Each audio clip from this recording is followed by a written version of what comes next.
Welcome to LFC Transfer Hub. Virgil van Dijk speaks out on Ibrahima Konate Liverpool contract situation. Can only do so much. Second news is Liverpool transfer target watchers curse continue as intrigue increases over Star's future. Now details. Virgil van Dijk says he is hopeful of world-class Ibrahima Konate staying beyond the end of his current Liverpool contract. But the Red skipper admits the situation is in the club's hands. Konate is inside the final 4 months of the Anfield terms he struck when he signed from RB Leipzig in the summer of 2021 for £36 while talks have been ongoing for some time. The France international is set to leave the club as a free agent in the summer as things stand. Konate, who has been linked with Real Madrid, turned in an impressive performance on Wednesday night as Liverpool kept a clean sheet to beat Sunderland 1-0 and inflict the Black Cats' first home defeat since they returned to the Premier League at the start of the season. Virgil van Dijk says he is hopeful of world-class Ibrahima Konate staying beyond the end of his current Liverpool contract, but the Red skipper admits the situation is in the club's hands. Konate is inside the final 4 months of the Anfield terms he struck when he signed from RB Leipzig in the summer of 2021 for £36 while talks have been ongoing for some time. The France international is set to leave the club as a free agent in the summer as things stand. Konate, who has been linked with Real Madrid, turned in an impressive performance on Wednesday night as Liverpool kept a clean sheet to beat Sunderland 1-0 and inflict the Black Cats' first home defeat since they returned to the Premier League at the start of the season.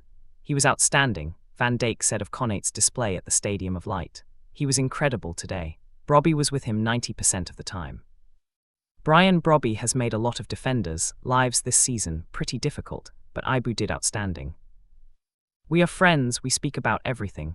It's a process and let's see what comes out of it. It's never that easy. We saw with my situation last year, so it's never that easy that we can just say, let's get it done. It's a process and let's see what comes out of it.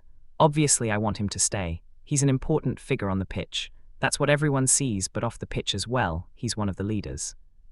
He's outstanding and in my eyes, a world-class centre-back. I can do only so much, but it's in the club's hands, together with his agents and himself. So let's see what comes out of it, but I have no influence otherwise on that. It was not my decision to leave my contract that late, but it is what it is. There is always hope for Konate staying. The win over Regis Lebris's side saw the Reds close the gap on 4th place Manchester United to 3 points after they drew with West Ham United. Liverpool are also 2 points behind Chelsea in 5th after they were held at home to Leeds United. Van Dijk added, "Absolutely, we need perfection to qualify. If you look at the teams around, some of them dropped points. I think we're going to play most of them, so definitely we need some perfection." Today was pretty close to perfection, how we defended, the intensity, but also the chances we generated and maybe should have scored, but it's still game by game.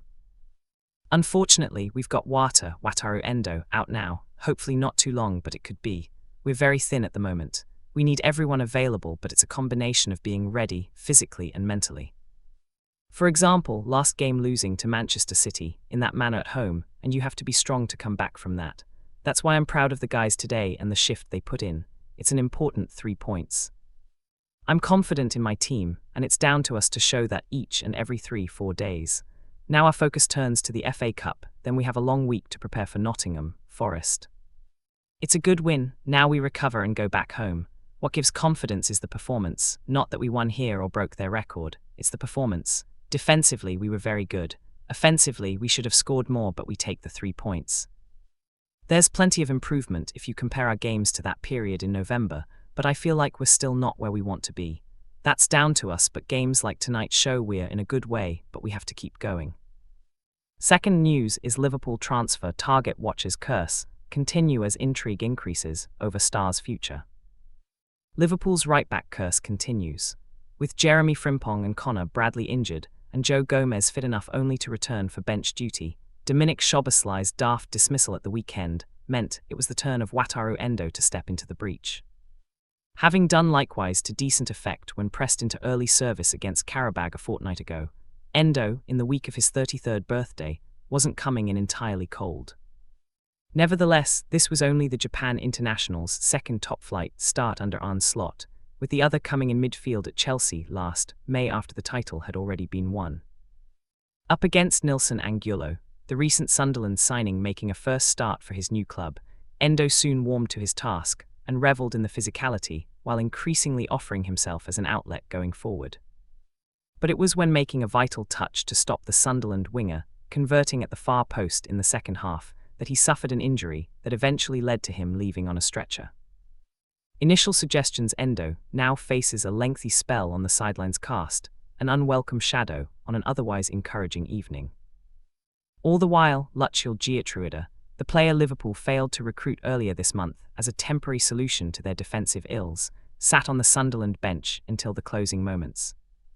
Given what has befallen the Reds, right backs this season, he'd be forgiven for being relieved the transfer wasn't realised.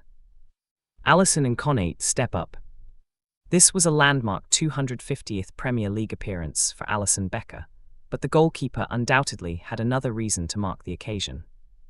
An at times nervy performance against Manchester City on Sunday culminated with a headlong rush from his line to bring down Matthias Nunes and gift Erling Haaland the opportunity to consign the Reds to undeserved defeat. Alisson has saved his team sufficiently throughout his Anfield career that the occasional uncharacteristic error can be forgiven. And here he had preciously little to do during a dominant first half from the visitors, in which they kept Sunderland at arm's length. Even when the Black Cats sought to step up the pressure in the second half, Alisson was only called upon to deal with long balls thanks to the displays of Virgil van Dijk and Ibrahima Konate in front of him. Konate in particular was outstanding, coping with the power of Sunderland striker Brian Brobby and defending on the front foot, which contributed to only Liverpool's 8th Premier League clean sheet of the season.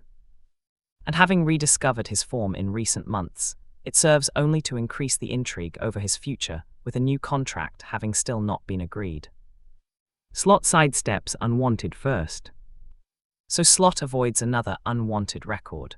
This victory meant the Reds avoided the ignominy of having only secured one win against promoted teams in a Premier League season. The dropped points in draws against Burnley, Leeds United, and in the reverse fixture with Sunderland in December could well prove the difference when the final analysis is delivered on Liverpool's scrap for Champions League qualification. But this was the kind of triumph that can set the tone for the remainder of the season. Indeed, the Reds can expect more of the same in their next Premier League assignment at struggling Nottingham Forest, who last night sacked Sean Dyche on Sunday week. A curious aspect about the game was that it became only the fourth match in Premier League history to see no English players in either starting lineup. And it was also the first away top-flight win Liverpool have achieved this season, without the opponents having a player sent off after Newcastle United. Burnley, West Ham United, and Tottenham Hotspur were all reduced to 10 men.